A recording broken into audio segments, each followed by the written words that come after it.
starting hot, but then at some point you feel like we're going to go on a losing streak, or at least face some tough teams that you don't think we're going to pull out the victory. So let me hear like your game by game prediction for the Washington Commanders. I want to see where you start having us tailing off. I got you guys going into that Philadelphia game, week 8, 6-1. And Okay, then okay. I think you guys end up going on a 6-game losing streak because this is when you play Philadelphia. You go on the road back to back against the Patriots, Seattle. You got to play New York week 11. Week 12, you're facing Dallas on a short week, Thursday night. And then you got to play Miami, who has damn near one of the best rosters in the NFL. And then this is where you get your bye week, week 14. And your last stretch, you got the Rams, which you should win by this point. The Rams probably should be out of playoff contention, and they might be just trying to go ahead and throw it in.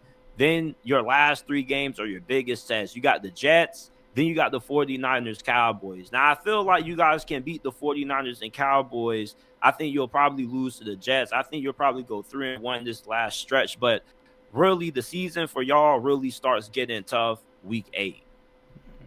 Yeah. I mean, 6-1 though. I don't know. I don't even know if I have us starting off that hot, to be honest with you. But if we started out 6-1, I'll tell you this now, JT. But look who you're playing. You're playing Arizona. Come on, we know they're gonna be.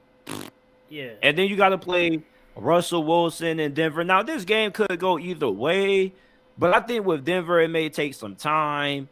They're kind of depleted at receiver, and I don't really trust their offensive line. I think the defense y'all have should be good enough to keep y'all in any game because I've had an elite defense every single year under Ron Rivera. That's why I feel like you guys can be a playoff team. The offense just needs to be average. It just needs to be serviceable. This is a great defense. Buffalo, you'll probably lose that game unless Josh Allen has one of those implosions. And then you play Philly. I feel like you could get the better of Philly the first time you go against them. You could catch them by surprise because you guys do have a really good defensive line. Then you got Justin Fields, week 5 in the Bears, Thursday night. That could go either way. Now, I like you guys against the Falcons and the Giants. I'm just not really high on those teams. I don't think they're bad, but I think they're middle of the pack teams. If I was doing a tier ranking of teams, right, in the NFC, Super Bowl contenders, I'll have Philadelphia, Dallas, Seattle. You know, solid playoff teams. I would have Washington in there. You feel me? Yeah. I feel like you guys are a solid team. I don't really have concerns about the coaching like I do with other teams like the Falcons or the Saints. Yeah. I mean, like I said multiple times before, I can't disagree with that. I mean, you coming way better than some of these other people that have us 5-12 and 4-11 and just terrible, man. But I mean, like I said though, if you have us starting 6-1, I'll be honest, JT, man. Like I was about to say, I don't see us only managing to win 3 games out of. You said we have a 6-1 at week 8. I don't have us like only been able to pull out 3 games for the rest of the season if that's the case. And going on a 6-game losing streak, that's kind of like, oh, I don't know, like maybe 3. But like 6 in a row, I don't even know if, besides obviously the worst teams before, but like I don't know if a team, maybe maybe your Steelers, maybe your Steelers after starting 11-0 that 2020. You want a good example? That 2020. So last season, and I'm looking it up. I believe it was the Seattle Seahawks. They started out really hot, and then they ended up. So they were 1-0, 1-1, 1.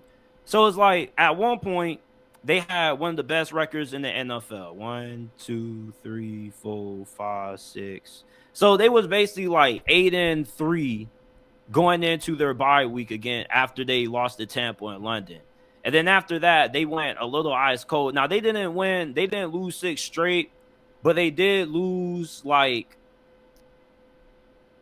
they lost like 5 out of their last 7 or 4 out of their last 6 games of last season. It's just like with sometimes how the dynamic of the season goes is about momentum, right? And for Washington, going on a 6-game losing streak is unfathomable. You feel me?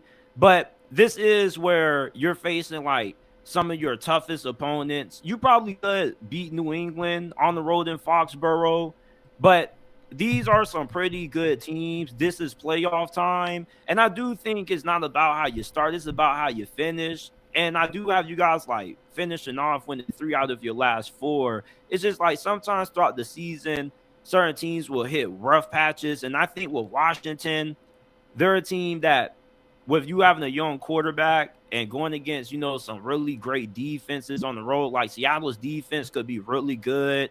Like these are some really great teams. Outside of New England, I can get it. Like, okay, you win this game, cool, you had 10 wins, but still it's like Seattle, the Giants, the Cowboys, the Dolphins, even you take the Giants out, you're facing 3 potential Super Bowl caliber football teams that have like a significant roster advantage, and I would give them the coaching advantage over you. Yeah, I mean, again, my thing is, it's just, I don't know. If me as a fan, if you're telling me we're starting out 6-1, and we find a way to go on a 6-game losing streak, I would be highly, highly upset. Because I mean, I'm looking at our schedule right now. I have us beating the Cardinals. I'm starting out, obviously, and then the Broncos. That's a tricky one, but I'm still gonna give us the win because we don't really play well in Mile High, up there in Colorado. But I'm gonna give us the win, and then we come home for Buffalo. This is a game where I think we lose, but if you told me we won or we're starting out 3-0, I would not be surprised. But I have us losing that game. Then I got us beating Philly in Philly because I mean we did it last year. We never have a problem going to Philly and winning, honestly speaking. Then the Bears, I understand they're gonna be improving this year. I want Justin Fields to be really good. I do, man.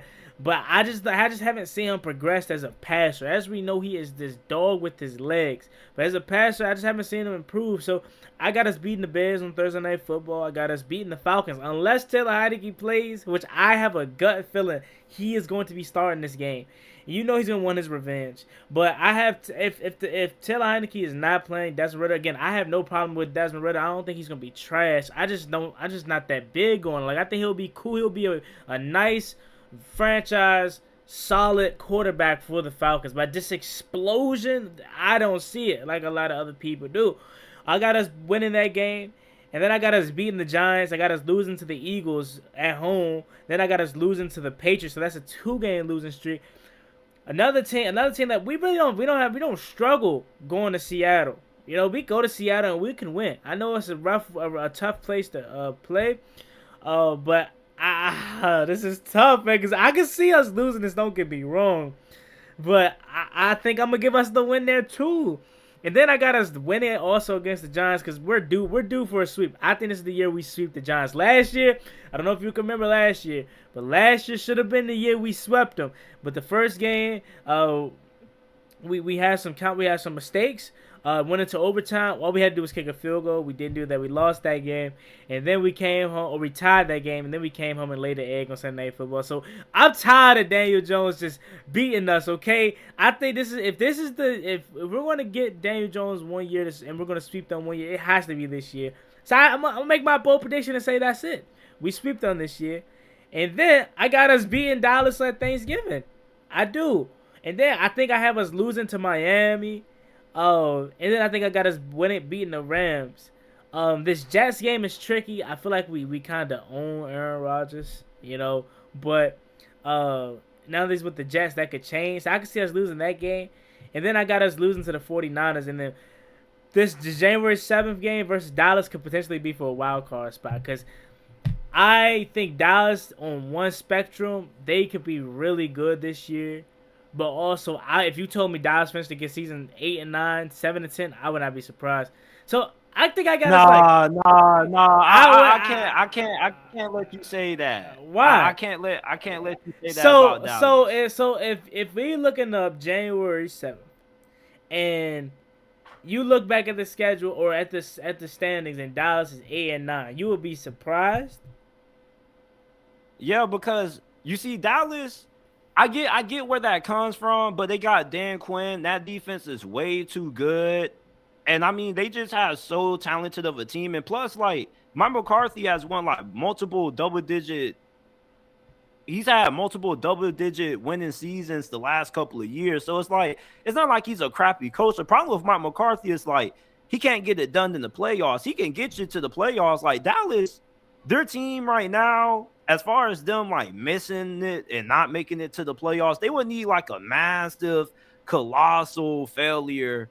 They would just need everything to go wrong to be an 8-9 win team, because this team has like a lot of talent and this defense is arguably one of the best in the NFL. And they're not going to allow too many teams to put more than 16, 17 points on you. So with just how good that defense is alone, what this offense has, I know Dak Prescott had a lot of interceptions, but he's not a turnover prone QB. And even if he still has turnover issues, this is somebody who still gives you over 30 touchdowns in the season.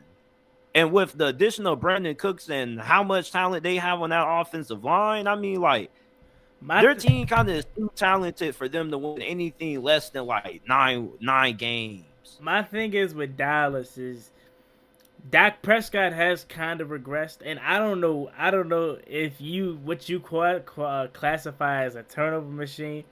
But Dak is definitely coming off of a season where he turned the ball over a lot. You know what I'm saying? And I like what Dallas has done as far as like bringing in some defensive help like Stephon Gilmore, you know, who Terry McLaurin's son last year. Let me just put that out there, okay? Terry McLaurin's son last year. Michael Parsons, dog. You know what I'm saying? I really hate giving Dallas Cowboys credit, but if I have to say my favorite player on their team, it would be Michael Parsons, bro, because he's a dog.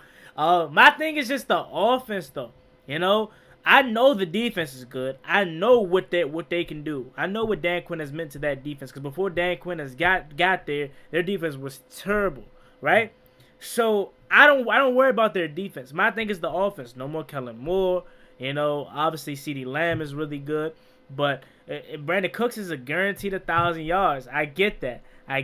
But I just, outside of those two, you know, Michael Gallup was the guy that I was very high on, but over the years he kind of has regressed due to injury. You know, they lost Dalton Schultz. I believe, I don't know if Blake Jarwin was still on their team. I don't think so. That tight end, like Jake Ferguson. Jake Ferguson, I don't really know much about him yet. You know, I thought they was gonna go with paying him the shot, but I guess not. So the tight end position is something that's a little bit concerning to me. I like Tony Pollard, obviously.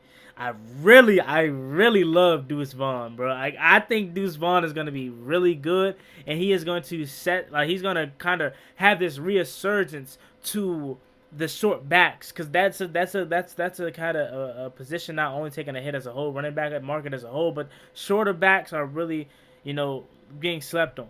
So I could see Deuce Vaughn being really good, but just overall, I'm concerned about that offensive coordinator, because Kellen Moore, like, can we agree that Kellen Moore was bad, but like, he had them rolling at times. Now, I don't know how much of that was him and not Mike McCarthy, no one coming off of his offensive background, but he had them rolling at times.